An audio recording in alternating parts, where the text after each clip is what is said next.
Alright viewers, the time has come! It's time to ask this important question once more. And the question is it wise to smash a dog / wolf waifu? And by wolf we mean werewolf. Yes it is. But this is part 2! Alright! And just in case you weren't here for part 1, let me explain what we're going to do. In videos like this, we choose waifus of a certain category from every sort of fiction and books I can find, and anywhere really, and judge them harshly based on their pros and cons to see if they really are wise to smash. Which reminds me, in part 1, I think I got upset when I found out about Delta and another dog waifu. And I'm referring to Delta from the anime Eminence in the Shadow. She was like one of my favorite characters ever. But then I found out her, and I remember the other dog waifu's name was Roxanne. And I found out they was only like 15 to 16 years old.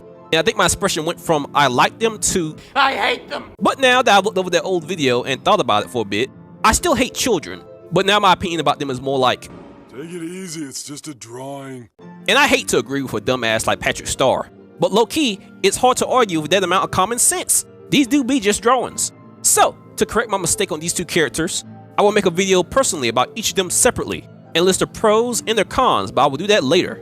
For now, we must talk about the dog waifus I have on my list, and just because I love her so much, I have to do an honorable mention for the VTuber Starbay. It feels good to be back. We got our boobies, we got our thighs, oh, we got all the assets working. Oh my god, where's my tail? My butt plug. What?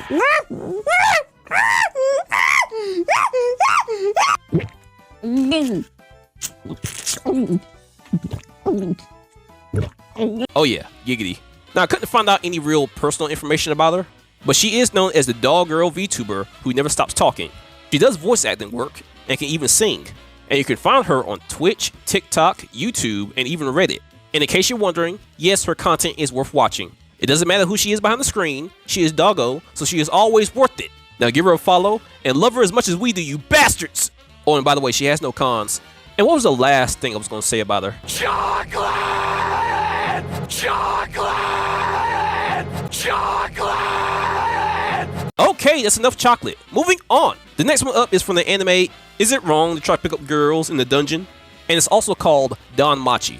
And the dog girl in question in this anime is named Naza. Now she's a dog girl, but in the anime, she's known as a Chianthrope, which is a subset of the demi-human race and one of the various beast races in this world, like cat girls. And from what I've read, they are also different from werewolves in the series. Werewolves in this series are typically larger and more powerful than the dog-like beast people, but they both fall under the same category of beast people. So more or less, she's nothing like a werewolf, which is a pro. But she does have her own little set of cons. But before we get into that, I must tell you just a little bit more about her in general. Now in general, she's a part of the Miyake Familia, which in this anime, a familia is a group basically under a god. And her god's name is Miyake. And she has romantic feelings for this guy, which is a con, it should have been me. But she does have a valid reason to why she likes this guy. Because in her past when she was an adventurer, or more specifically when she just became a level 2 adventurer, she was almost killed in the dungeon by monsters. And this wasn't about to be no normal death, oh no. This was about to be a fatality. These monsters ate her arms and her legs, had the girl looking like that one dude from Baki.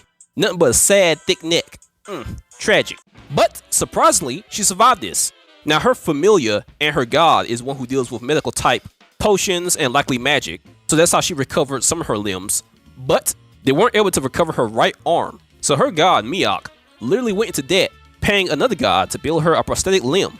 And by doing this, he also lost most of the members of his familia. So yeah, more or less, they're broke now. But she is alive, but she is also filled with trauma.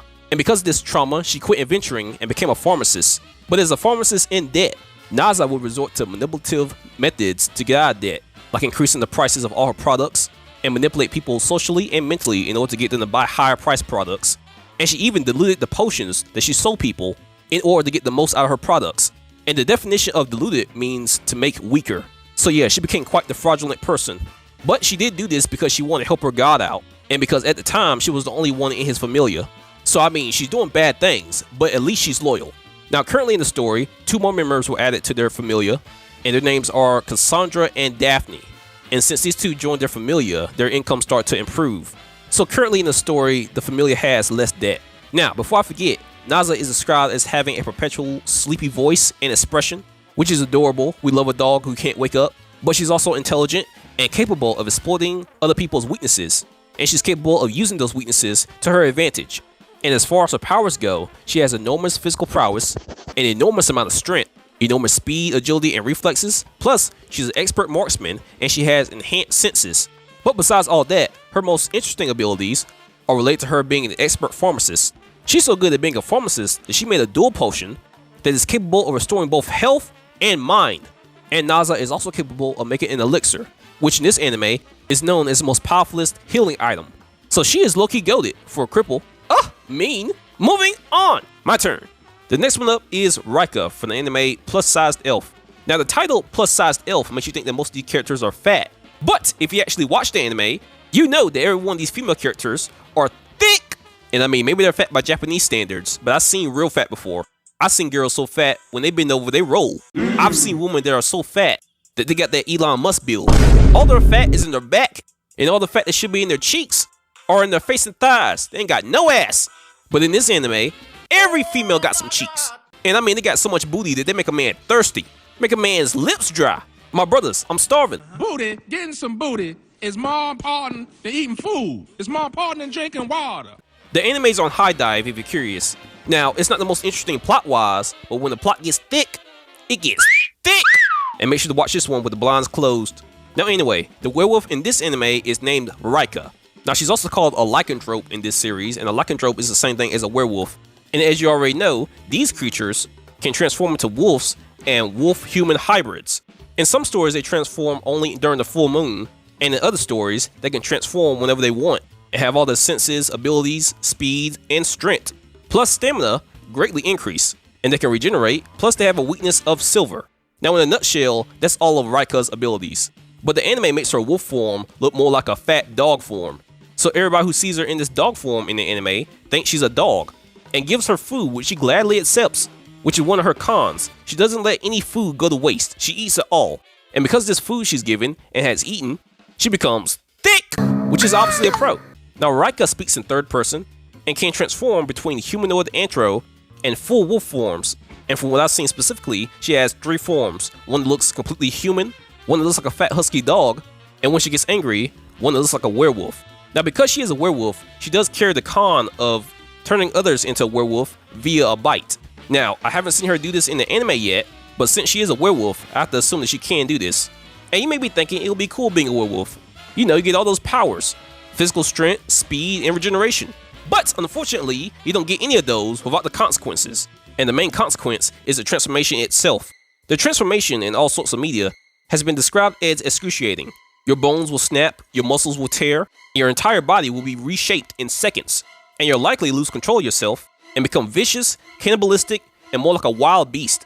And by folklore standards, you should stay that way until sunrise. So yeah, that's her biggest con. Her other con is her pack-like instincts. Now this could also be a pro depending on how you see it. Yeah. Basically what this means is, if Reika accepts you into her pack and she sees you as superior, then she cannot disobey any of your orders, and you can basically make her do whatever you want. Whatever we want? Whatever we want. Whatever we want. Whatever we want. I'm fucking the dog. Voice now! I'm fucking the dog, man. No! Alright, the next one up is Lupusregina Beta from the anime Overlord. Now she is a werewolf battle maid and a member of the Pleiades 6 Stars, which is the battle maid squad of the Great Tome of Nazarick. And she was created not by Ainz Al Ghul, but by the Beast King, Magangawa. Now anyone who's ever watched this anime knows that the main character of the show, Ainz, is and he's basically her overlord. And in the Great Tome of Nazarick, which he rules over, there are mostly monsters and very few humans. And how should I say this? Like this. These monsters don't with humans. My leg! Gotcha, bitch! Now we can do this the easy way, or we can do it the hard way.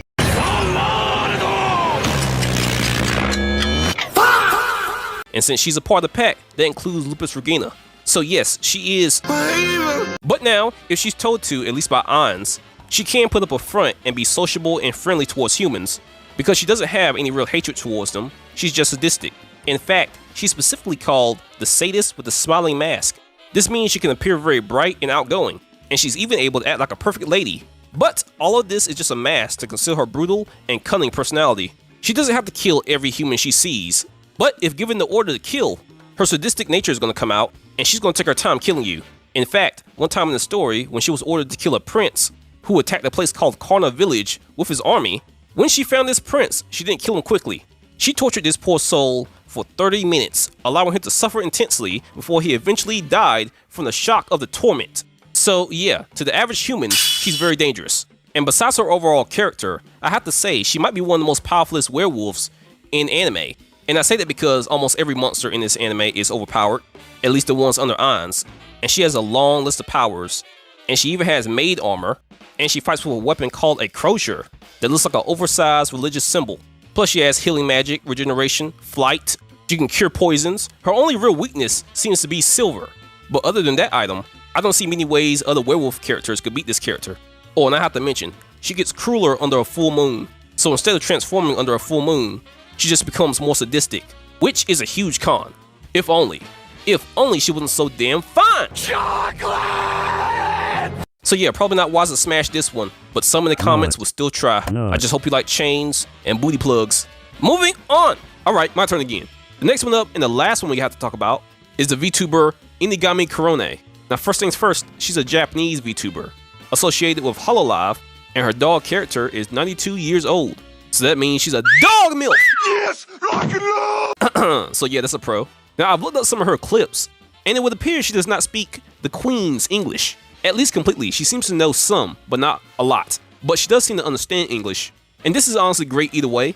I don't need a woman to speak my language to like her. As long as she knows how to communicate with that body, and at least knows one safe word, we good. Now one con is, for me at least, is that she has 2 pairs of ears. She has one set of dog ears on her head, and another set of human ears on her sides. Now some may not care about this, but this is my pet peeve. It freaks me out when the character has both sets of ears. You don't need both, and even if you did have 4 ears, they should all look the same. And if you have dog ears, but no human ears, but the dog ears on the top of your head, then that's honestly a little bit weird too, because what's right here? Like just skin? Why would the ears be right on top of her head? Now anime has done this in different ways, but from what I've seen, in anime they either have 2 sets of ears, or they have a set of animal ears, and their hair is obviously covering the place where the human ears should be. So yeah, that's a little bit of a personal preference for me. So tell me what you think about that in the comments. Now, moving past her ears, her personality is sweet and goofy, and is comparable to that of an actual dog, which is a pro. And like most dogs, Korone is fiercely loyal, and she's specifically loyal to the VTuber Nekomata Okayu. Now, as I kept reading about Korone, I found out some things about her that were a little bit lewd, which her lewdness is a pro, everybody loves a freak, but she may be a little bit more than a freak, she may be a little bit sus. Because I read that she often kisses other Hololive members for no reason, and her and the VTuber Nekomata are so close that Nekomata didn't mind when Korone grabbed and massaged her during a sleepover. Gay. Okay, so I don't know the girl, so I won't call her gay outright. And I never cared for homosexuality, because every time I see a lesbian kiss another lesbian, I'm just like, It should have been me, not him. It's not fair. and I have read that they do often casually kiss each other on the lips, which is honestly beyond sus. Maybe she is gay.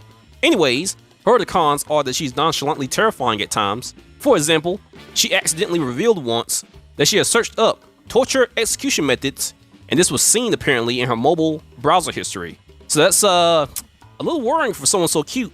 Korone is also a fan of Splatterhouse-styled horror, and an example of this will be movies like Saw, which is fine, very violent, but fine. But I also saw that she likes movies like The Human Centipede, and unfortunately I've seen some of that movie, so yeah, let's just say that movie is way too extreme for some adults, and myself. Watching that movie is like staring at the void, and it stares back. Ugh. Now another con is, she is quick to jump on her viewers like an oppressively jealous housewife when she sees traces of other women around them. So she is not like her viewers looking at other women, which is understandable, but it's still a con. Wait, why? Because she don't own me. She don't own the black voice. She don't own all this. I'm an outside cat until you get hungry. Shut up. Now one last pro for her is, she's a pretty big fan of the character Boba Fett from the Star Wars series, which again is a pro, but it should have been Darth Vader. To me, he's just more hardcore. Alright viewers, tell us what you think in the comments about the dog/wolf waifus, and tell us who you would like to see in part 3. And you guys have a good day. Hey Knight, what? Can I pet that dog? No, she's dangerous. Take that dog! Voice, I'm warning you. Get away from the dog, damn it. You won't shoot, bitch. No balls. Yeah, and I'm about to take yours away. Keep playing. What did you want?